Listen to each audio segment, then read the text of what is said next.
I'm going to share the prodigal son out of Luke 15:11-24 as though I were teaching it to children. There was a father that had 2 sons whom he loved very much. He loved them so much that he gave them a nice house to live in.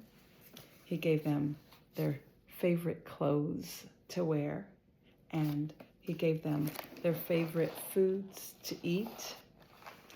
Well, even though they had it all, the younger son was sad because he wanted to go see the world and explore. So the younger son went to his father and he said, "Father, will you give me my share of your money?" And the father, although it made him very sad for his son to leave, because he loved his son, he allowed it. So he divided his money for his younger and his older son and gave them. The older son remained at home, but the younger son took off and wanted to go explore and do his own thing. And that he did. He made lots of friends because he had a lot of money, and they partied, and they had a good time, and they did a lot of ungodly things. They were not godly friends. And in time, his money was gone, and a famine came to the land. He was hungry, so the only thing he could do was feed pigs during this famine. By now, he was really hungry, and he had no place to sleep, and his clothes were tattered. And he really thought about it, and he thought about his father.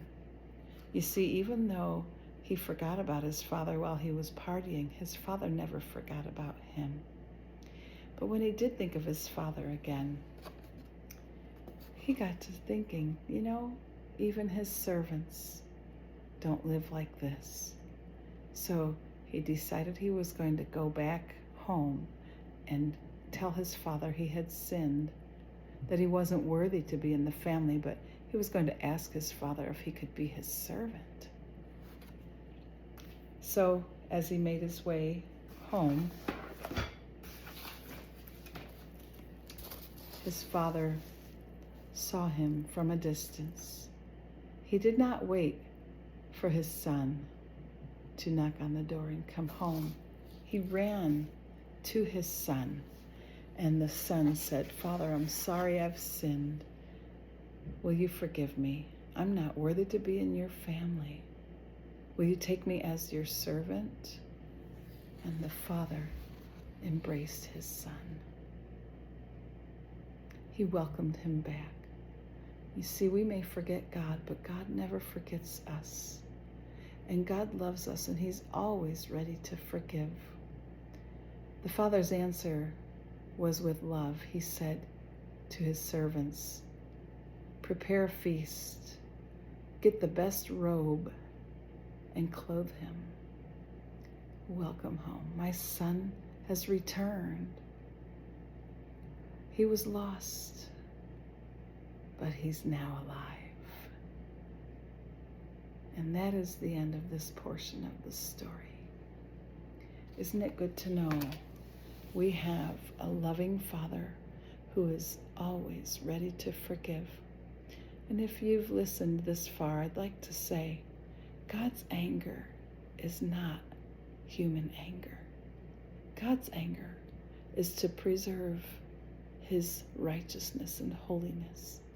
He doesn't respond like humans when he's angry. Everything God does is love because he is love.